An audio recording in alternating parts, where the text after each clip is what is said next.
থেকে মুক্তি লাভ করবে, তাকে আল্লাহ পাক বলবেন, ফেরেশতাদেরকে বলবেন, ও আমার ফেরেশতারা, আমার এই বান্দাকে জান্নাত এবং জাহান্নামের মাঝখানে রেখে দাও। জান্নাত এবং জাহান্নামের মাঝখানে লোকটি যখন থাকার জায়গা পাবে, সে জান্নাতের দিকে তাকায়া দেখবে আর কাঁদতে থাকবে। আল্লাহ পাক জিজ্ঞেস করবেন, বান্দারে, যুগের পর যুগ ধরে জাহান্নামে কেঁদেছ, আমি রব্বুল আলামিন জাহান্নাম মাফ করে দিয়া জান্নাত জাহান্নামের মাঝখানে রেখে দিয়েছি, আযাব থেকে তো বেঁচে গেছো, এখন কান্দো কেন? লোকটি বলবে, রব্বুল আলামিন কান্দি এই কারণে, জাহান্নাম থেকে মাফ করেছো, তোমার শুকরিয়া আদায় করি। জান্নাত তো আমার কপালে নাই, কিসমতে নাই, কিন্তু জান্নাত আমি এখান থেকে দেখতে পাচ্ছি, জান্নাতের সুঘ্রাণ আমার নাকে আসতেছে, কপালে নাই যাওয়ার। আমি কাঁদি এই জন্য, তুমি যদি মেহেরবানি করে আমাকে জান্নাতের দরজার কাছে একটু দাঁড় করায় দিতা, প্রাণ ভরে তোমার জান্নাতের দৃশ্যটা একটু দেখতাম।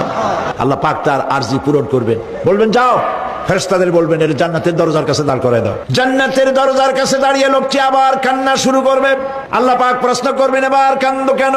লোকটি বলবে, রব্বুল আলামিন কান্দি এই কারণে, জান্নাতের এই দরজায় দাঁড়াইয়া জান্নাতের অফুরন্ত নেয়ামত কিছুই ভালো করে দেখা যায় না, শুধু অল্প জায়গা দেখি। যদি তুমি আমারে দয়া করে জান্নাতের মাঝখানে দাঁড় করায় দিতা, চতুর্দিকে তাকায়া তাকায়া দেখা কলিজারে ঠান্ডা বানাইতাম। তবে আমি ওয়াদা করি, জান্নাতের কোন নাজ নেয়ামত, কোন ফল আমি খাবো না, ধরবো না, সইব না। একটুখানি মেহেরবানি করে মাঝখানে দাঁড় করাইয়া দাও, জান্নারে ঠান্ডা করি। আল্লাহ রব্বুল আলামিন ফেরেশতাদের বলবেন, আমার এই বান্দারে জান্নাতের মাঝখানে দাঁড় করাইয়া দে। আল্লাহর নবী বলেন, জান্নাতের মাঝখানে দাঁড়িয়ে লোকটি আগের চাইতে আরো জোরে চিৎকার মেরে কাঁদতে থাকবে। আল্লাহ পাক বলবেন, বান্দারে কি হলো তোর? দরজার কাছে আসতে চাইছিলে, আইনা দিলাম। এবার মাঝখানে আসতে চাইছো, তাও এনে দিয়েছি, আবার কান্দো কেন? লোকটি বলবে, রব্বুল আলামিন এবার কান্দি এই জন্যে, তুমি যখন দয়া করে একটিবার জান্নাতের মাঝখানে এনে আমাকে দাঁড় করায় দিয়েছো, তুমি রহমান রহিম গফুরুর রহিম, এই জান্নাত থেকে আবার আর বাইর করে দিও না।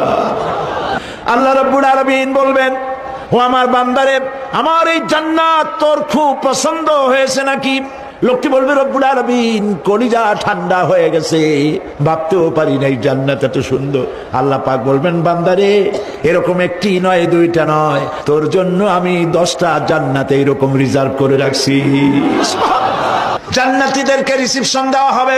জান্নাতীরা যখন আল্লাহর হুকুমে জান্নাতের দিকে যেতে লাগবে, আর যখন জান্নাতের কাছে চলে যাবে, আল্লাহ রাব্বুল আলামিন শোনায় দিচ্ছেন, হাত্তা ইযা জাউহা ফুতিহাত আবওয়াবুহা ওয়া ক্বালা লাহুম খাযানাতুহা সালামুন আলাইকুম।